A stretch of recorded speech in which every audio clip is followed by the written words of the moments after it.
Hello everyone, कैसे हो आप सब। नॉलेज हब में आप सभी का एक बार फिर से स्वागत है। इस वीडियो में हम आपके लिए लेके आए हैं meaning and characteristics of employment.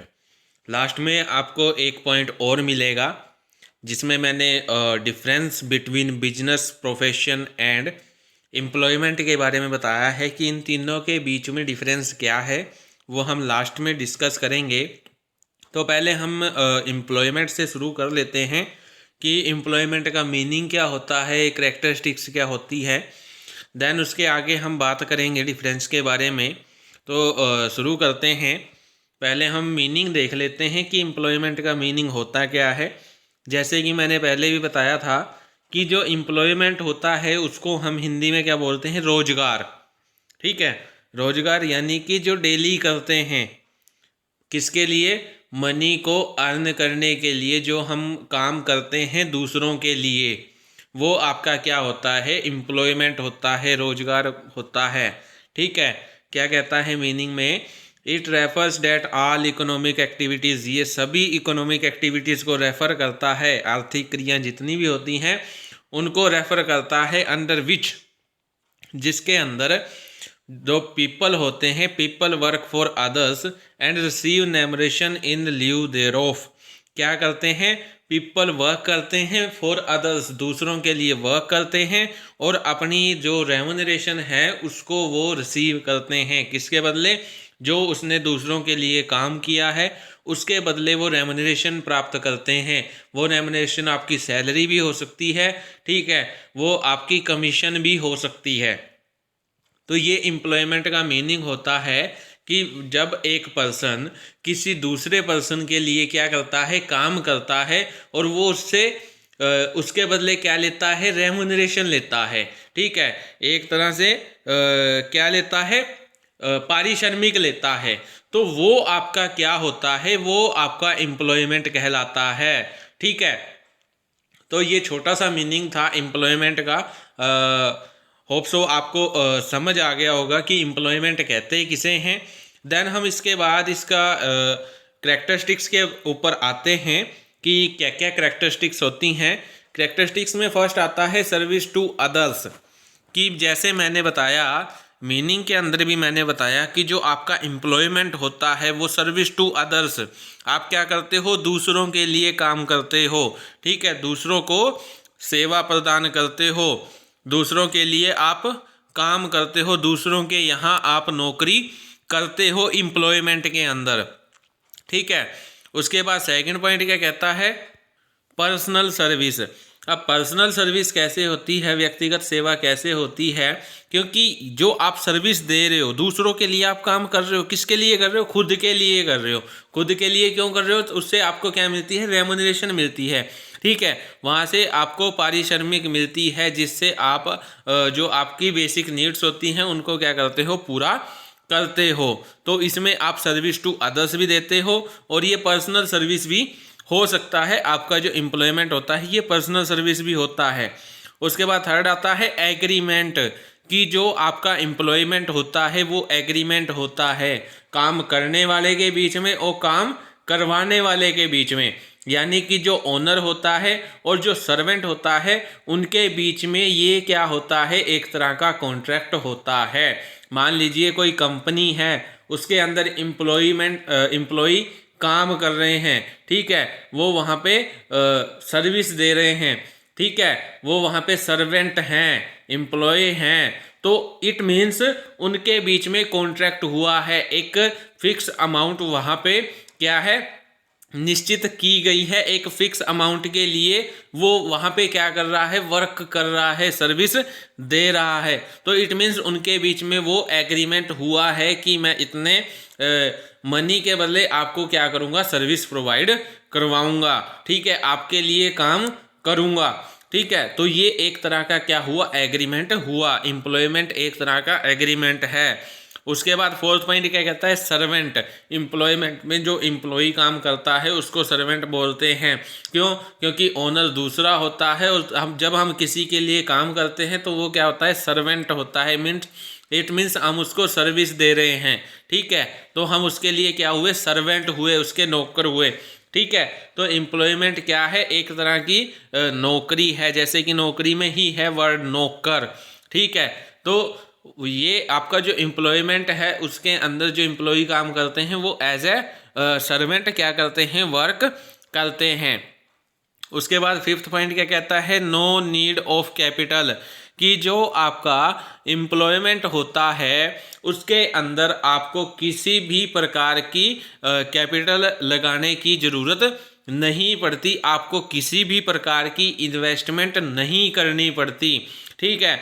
मान लीजिए आपको कहीं कंपनी में काम करना है, ठीक है, उसके लिए आपको पैसे थोड़ी देने पड़ेंगे कि आप पहले पैसे दोगे, आपको पहले इन्वेस्टमेंट करनी पड़ेगी तब आपको काम मिलेगा, ठीक है। ऐसा नहीं होता है, आपको सिर्फ वहाँ जाके काम करना होता है, बदले में आप रेम्यूनरेशन ले लेते हो, वहाँ पे आपका कोई इन्वेस्टमेंट नहीं होता है, वहाँ पे आपको किसी भी प्रकार का पैसा लगाने की ज़रूरत नहीं पड़ती, वहाँ पे आपको विनियोजन की आवश्यकता नहीं पड़ती, वहाँ पर आपको कैपिटल यानी कि पूंजी की आवश्यकता भी नहीं पड़ती, क्योंकि इन्वेस्टमेंट नहीं है तो कैपिटल क्या करेगी, ठीक है। उसके बाद सिक्स्थ पॉइंट क्या कहता है, नो रिस्क, कि जो आपका एम्प्लॉयमेंट होता है इसके अंदर जो आपका एम्प्लॉय होता है उसके ऊपर किसी भी प्रकार का रिस्क नहीं होता है, ठीक है। वो जाएगा, जैसे कंपनी की टाइमिंग है 9 to 5:30, ठीक है, 9 to 5:30 वो वर्क करेगा, 5:30 के बाद कंपनी में आग लग जाओ, कंपनी में धमाका हो जाओ, ठीक है, कंपनी में भूकंप आ जाओ, कंपनी की बिल्डिंग गिर जाए, ठीक है, वो आपका 1% का भी वहाँ पे लॉस नहीं होगा, वो आपका रिस्क नहीं है। जो आपसे काम करवा रहा है, जो आपका ओनर है, उसका वो सारा क्या है, रिस्क है, ठीक है। तो यहाँ पे क्या कहा गया है कि एम्प्लॉयमेंट में एम्प्लॉई का 1% का भी रिस्क नहीं होता है, उसको सिर्फ वहाँ काम पे जाना है, ठीक है, काम करके वापस अपने घर पे आना है, ठीक है, वहाँ पे उसका कोई भी रिस्क नहीं है, किसी प्रकार का लॉस उसको नहीं पे करना पड़ता, ठीक है। उसके बाद सेवंथ पॉइंट आता है नेचर ऑफ एम्प्लॉयर, कि जो आपका एम्प्लॉयर होता है वो भी दो टाइप का हो सकता है, जो नियोक्ता होता है, नियुक्ति करने वाले जो होते हैं वो आपके दो टाइप के होते हैं जिनके लिए आप काम करते हैं, वो गवर्नमेंट सेक्टर भी हो सकता है, प्राइवेट सेक्टर भी हो सकता है, ठीक है। तो ये आपके नियोक्ता के ऊपर डिपेंड है कि वो कौन से सेक्टर से है, ठीक है, और वो उसी प्रकार से क्या करता है, रिक्रूटमेंट करता है, पेमेंट देता है, ठीक है। तो आपका एम्प्लॉयमेंट भी दो टाइप का हो सकता है, एक प्राइवेट होता है और दूसरा आपका पब्लिक होता है, गवर्नमेंट होता है, ठीक है। तो ये इसकी कुछ करैक्टरिस्टिक्स के बारे में हमने डिस्कस कर लिया है एम्प्लॉयमेंट की। नेक्स्ट उसके बाद जो मोस्ट इम्पोर्टेंट टॉपिक आता है वो आता है डिफरेंसेस का, कि जो आपका बिजनेस है, प्रोफेशन है, एम्प्लॉयमेंट है, इन तीनों के बीच में क्या डिफरेंस होता है। मैं साथ के साथ हिंदी में भी ये पॉइंट जो है एक्सप्लेन करता रहूँगा, ठीक है। फर्स्ट आपको क्या बोला है, कमेंसमेंट। कमेंसमेंट का मतलब होता है शुरू करना, ठीक है। तो बिजनेस को अगर आप शुरू करना चाहते हैं, स्टार्ट करना चाहते हैं, ठीक है, तो उसके लिए आपको पहले सारी लीगल जो फॉर्मेलिटीज़ होती हैं उनको आपको पूरा करना पड़ेगा। After that, after complete legal formalities, after complete legal formalities means कानूनी कार्यवाही को पूरी करने के बाद ही आप बिजनेस को शुरू कर सकते हो। आफ्टर कंप्लीट लीगल फॉर्मेलिटीज़ आप बिजनेस को स्टार्ट कर सकते हो, ठीक है। उसके बाद नेक्स्ट पॉइंट आता है profession. Profession take certificate from officers, ठीक है, जो आपकी रिलेटेड फील्ड का जो ऑफिसर है उससे लाइसेंस मिलने के बाद, उससे सर्टिफिकेट मिलने के बाद, ठीक है, उससे प्रमाण पत्र मिलने के बाद ही आप क्या कर सकते हो, अपने बिजनेस को शुरू कर सकते हो, ठीक है। उसके बाद नेक्स्ट पॉइंट आपका आता है वो आता है एम्प्लॉयमेंट का। एम्प्लॉयमेंट में सिंपल है, कुछ नहीं करना होता, आप टेस्ट देते हो, आप इंटरव्यू देते हो, इंटरव्यू के बाद आपको अपॉइंटमेंट लेटर मिल जाता है, ठीक है। अपॉइंटमेंट लेटर मिलने के बाद ही आप क्या कर सकते हो, वहाँ पे ज्वाइनिंग कर सकते हो। ठीक है, वहाँ पे आप अपनी सर्विस देना शुरू कर सकते हो। तो ये फर्स्ट डिफरेंस था तीनों के बीच में। उसके बाद सेकंड डिफरेंस आता है नेचर ऑफ वर्क, कार्य की प्रकृति, कि जो आपका वर्क होता है उसका नेचर क्या है, बिजनेस के अंदर क्या है नेचर वर्क का। Cell purchase of goods and services, कि बिजनेस के अंदर क्या काम करते हो आप, सेल परचेज करते हो। किसकी करते हो, गुड्स एंड सर्विसेज की सेल परचेज करते हो। उसके बाद प्रोफेशन में क्या आता है, प्रोवाइड सर्विसेज एज स्पेशलिस्ट, कि आप एक स्पेशलिस्ट के रूप में, एक विशेषज्ञ के रूप में आप क्या करते हो, सर्विस प्रोवाइड करवाते हो। ठीक है, उसके बाद सेकंड पॉइंट आता है वर्क अकॉर्डिंगली एग्रीमेंट, एग्रीमेंट के अकॉर्डिंग आप क्या करते हो, काम करते हो। मान लीजिए आपका मैनेजर का एग्रीमेंट लगा हुआ है तो आप एज ए मैनेजर काम करोगे। ठीक है, एम्प्लॉय अगर आपका जो है लगा हुआ है तो आप एज अ एम्प्लॉय क्या करोगे, वहाँ पे काम करोगे। ठीक है, उसके बाद थर्ड पॉइंट आपका आता है, वो आता है इन्वेस्टमेंट का। ठीक है, तो इन्वेस्टमेंट में क्या कहता है कि जो आपका बिजनेस होता है उसमें इन्वेस्टमेंट की ज़रूरत पड़ती है, उसमें आपको कैपिटल इन्वेस्ट करनी पड़ती है, लेकिन किसके according, according to size of business, कि जितना बड़ा आपको बिजनेस शुरू करना है, स्टार्ट करना है, आपको उतनी ही ज़्यादा इन्वेस्टमेंट की ज़रूरत पड़ेगी। ठीक है, उसके बाद नेक्स्ट पॉइंट आता है प्रोफेशन। प्रोफेशन में क्या है, मीडियम इन्वेस्टमेंट होती है, मीन्स ना आपको ज़्यादा इन्वेस्टमेंट करना पड़ता है और ना ही आप बिल्कुल कम इन्वेस्टमेंट करते हो। ठीक है, इसमें आप बीच के इन्वेस्टमेंट रखते हो, मीन्स आपको नॉर्मली क्या करना पड़ता है, थोड़ी बहुत इन्वेस्टमेंट करनी पड़ती है। उसके बाद नेक्स्ट आता है एम्प्लॉयमेंट। एम्प्लॉयमेंट की अभी मैंने करैक्टरिस्टिक्स बताई है कि इसमें आपको किसी भी प्रकार की इन्वेस्टमेंट नहीं करनी पड़ती, किसी भी प्रकार का विनियोजन आपको नहीं करना पड़ता है। आप बिना इन्वेस्टमेंट के इसमें क्या कर सकते हो, मनी को अर्न कर सकते हो। ठीक है, उसके बाद फोर्थ पॉइंट आता है, वो आता है रिस्क का। अब बिजनेस है, बिजनेस में अगर प्रॉफिट होता है तो लॉस भी होता है। ठीक है, अगर मार्केट में तेजी है, ठीक है, अगर मार्केट में पेनिट्रेशन है तो वहाँ पे मंदी भी आएगी। ठीक है, जैसे बिजनेस साइकिल आपने पढ़ा है ना, कभी मंदी आती है कभी तेजी आती है। ठीक है, वो तो ये कहा जाता है कि जो बिजनेस होता है उसके अंदर हाई रिस्क होता है। एक टाइम ऐसा आता है कि आपको प्रॉफिट नहीं हो रहा होता है। ठीक है, आपको क्या है, कॉन्टिन्यूसली लॉस होता रहता है। तो इसमें क्या है, आपको हाई रिस्क क्या करना पड़ता है, वहन करना पड़ता है। उसके बाद प्रोफेशन में क्या है, प्रोफेशन में नॉर्मल रिस्क होता है, उसके अंदर बिजनेस के कंपैरिजन में कम रिस्क होता है। ठीक है, तो नेक्स्ट आपका वो होता है एम्प्लॉयमेंट का। जैसे कि मैंने बताया था कि एम्प्लॉयमेंट के अंदर आपका 1% का भी रिस्क नहीं होता है। आपको अगर जो टाइमिंग दी गई है आपको सिर्फ उस टाइमिंग पे पहुंचना है। ठीक है, और अपना काम करके जो आपकी टाइमिंग है छुट्टी की, वो आप उस टाइमिंग पे आप वापस अपने घर आ जाते हो। ठीक है, उसके बाद या फिर उसके पहले कुछ भी हो कंपनी में, वो आपका रिस्क नहीं है। आपकी सर्विस के बीच में अगर कंपनी के अंदर कुछ भी होता है, मान लीजिए वो आपकी वजह से नहीं हुआ है, ठीक है, तो वो कंपनी की वजह से ही हुआ है, उस टाइम भी आपका 1% का भी रिस्क नहीं होता है, 1% का भी आपका लॉस नहीं होता है। ठीक है, तो नेक्स्ट पॉइंट आपका आता है, वो आता है क्वालिफिकेशन का। जैसे कि हमें पता ही है कि जो आपका बिजनेस होता है, व्यवसाय होता है, उसके लिए आपको किसी भी तरह की क्वालिफिकेशन की ज़रूरत नहीं पड़ती है।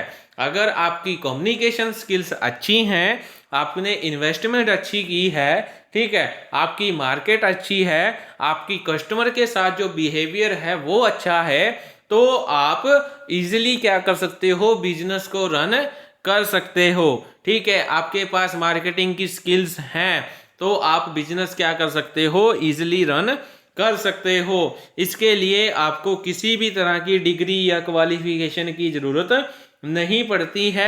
आपके पास कुछ सर्टिफिकेट होनी चाहिए, आपको कुछ लीगल फॉर्मेलिटीज बस पूरी करनी होती हैं, अदरवाइज आपको किसी भी क्वालिफिकेशन की जरूरत नहीं पड़ती है। ठीक है, उसके बाद नेक्स्ट आता है प्रोफेशन।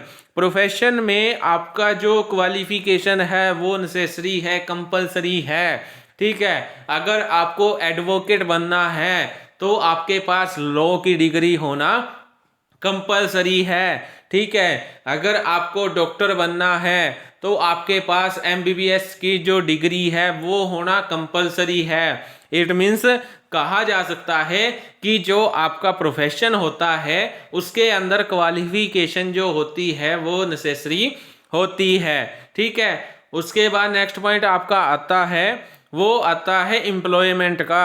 एम्प्लॉयमेंट में क्या कहता है, नॉट फॉर ऑल एम्प्लॉयमेंट, कि जो आपकी क्वालिफिकेशन होती है, ठीक है, सभी एम्प्लॉयमेंट के लिए जरूरी नहीं है। क्वालिफिकेशन सभी एम्प्लॉयमेंट के लिए होना जरूरी नहीं है। कुछ एम्प्लॉयमेंट ऐसी भी होती हैं जिसमें आप बिना क्वालिफिकेशन के भी क्या कर सकते हो, मनी को अर्न कर सकते हो। ठीक है, तो ये आपका क्वालिफिकेशन का पॉइंट था। उसके बाद नेक्स्ट जो आपका पॉइंट आता है वो आता है ऑब्जेक्टिव का। ठीक है, बिजनेस का जो मेनली ऑब्जेक्टिव होता है, मुख्य उद्देश्य क्या होता है, ऑब्जेक्टिव यानी कि उद्देश्य। ठीक है, थर्ड पॉइंट आपका इन्वेस्टमेंट का था, विनियोजन का। फोर्थ आपका रिस्क था, जिसे हम जोखिम भी बोल देते हैं। फिफ्थ आपका क्वालिफिकेशन का था। ठीक है, क्वालिफिकेशन इसका मतलब होता है योग्यता। और सिक्स्थ पॉइंट हम जो कर रहे हैं वो आपका होता है ऑब्जेक्टिव यानी कि उद्देश्य।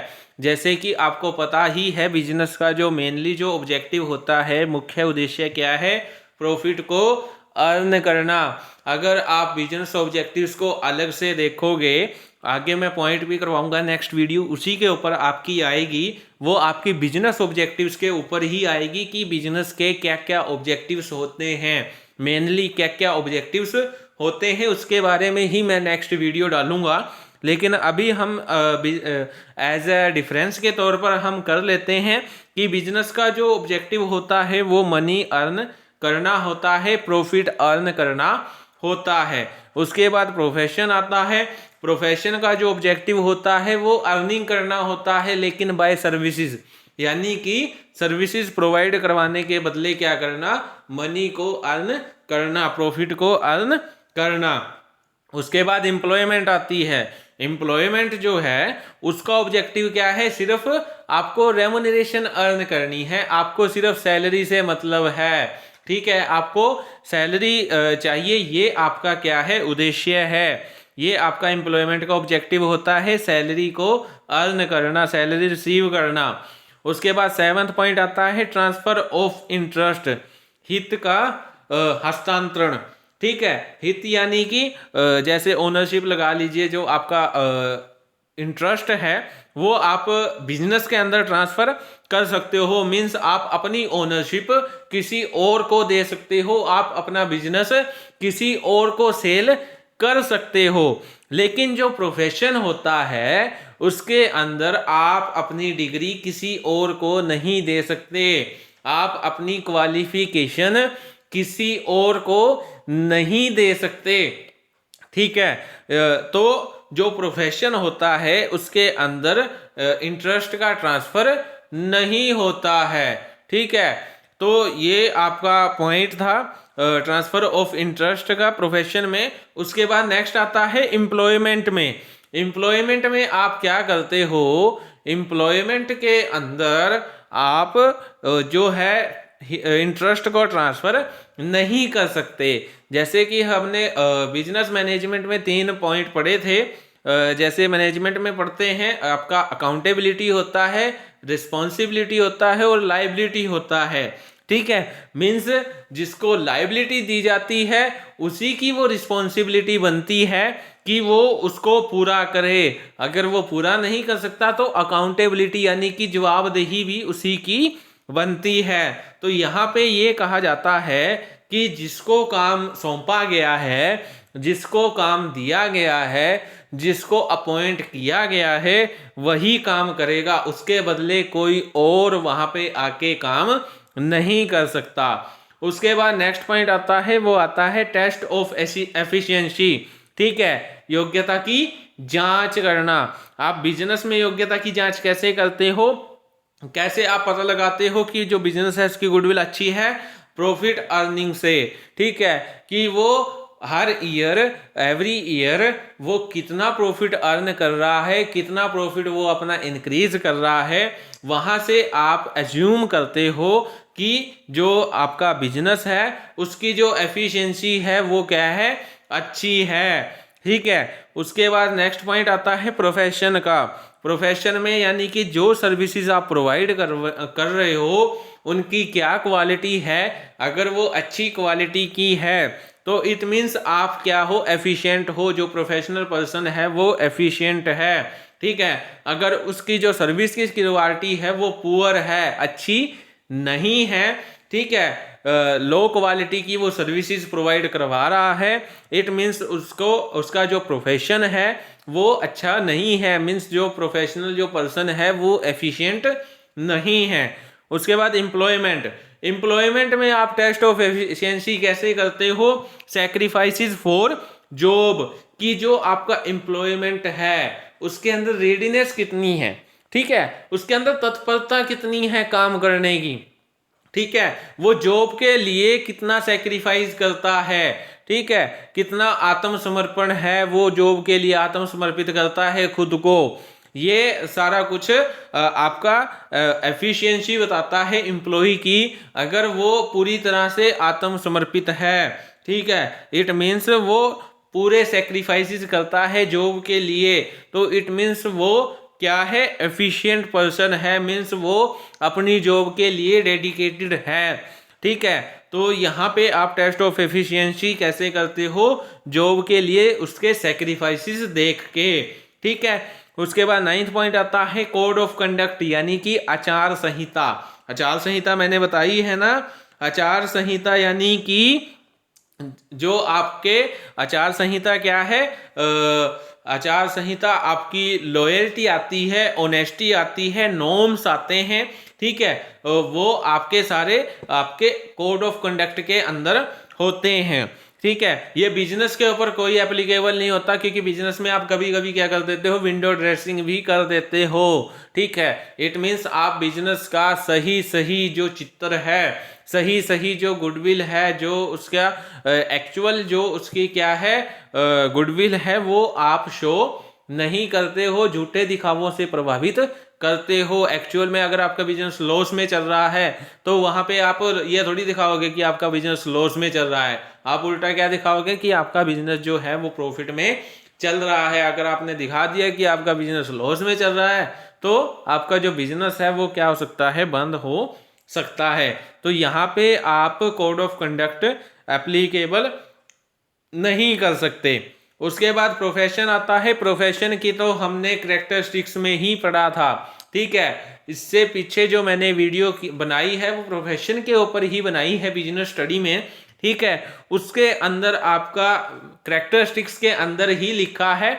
और आपके एक राइटर हैं, ठीक है, उसने भी यही कहा है कि प्रोफेशन के अंदर कोड ऑफ कंडक्ट का होना कंपलसरी है। ठीक है, प्रोफेशन के अंदर क्या कहता है कि प्रोफेशन के अंदर आपका जो है वो कोड ऑफ कंडक्ट कंपलसरी है, उसमें आप लॉयल्टी दिखाते हो, ठीक है, उसमें आप ऑनेस्टी दिखाते हो, उसमें आप नॉर्म्स को फॉलो करते हो। ठीक है, उसके बाद नेक्स्ट पॉइंट आता है एम्प्लॉयमेंट। एम्प्लॉयमेंट का अंदर जो है वो कोड ऑफ कंडक्ट नहीं होता है, उसमें कोड ऑफ कंडक्ट की जगह क्या होता है, कॉन्ट्रैक्ट होता है। जो ओनर और एम्प्लॉय के बीच में होता है वो कॉन्ट्रैक्ट होता है। कॉन्ट्रैक्ट के अंदर जो रूल रेगुलेशंस होते हैं, जो लिखा जाता है, एम्प्लॉय सिर्फ वही फॉलो करता है। मान लीजिए अगर उसको ये काम बोला गया है तो वो यही काम करेगा, उसके अलावा वो और कोई काम नहीं करेगा, एडिशनल काम वो नहीं करेगा। जितना उसके कॉन्ट्रैक्ट में लिखा गया है वो सिर्फ उतना ही काम करेगा।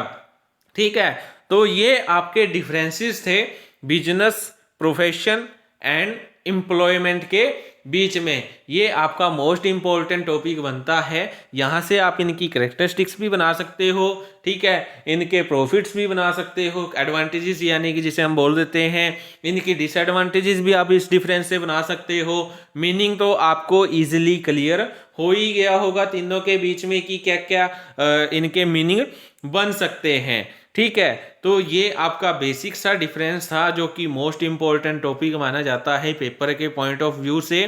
ठीक है, सो आज की जो वीडियो है इसके अंदर हम इतना ही करेंगे, जिसमें कि मैंने आपका जो है नॉन इकोनॉमिक एक्टिविटीज़ और इकोनॉमिक एक्टिविटीज़ के बारे में कंप्लीट जो है वो करवा दिया है।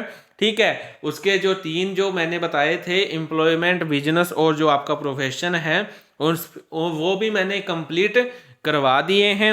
नेक्स्ट जो वीडियो आएगी वो आपकी बिजनेस के जो ऑब्जेक्टिव्स होते हैं उनके ऊपर आएंगे, मेनली कौन कौन से ऑब्जेक्टिव्स हैं।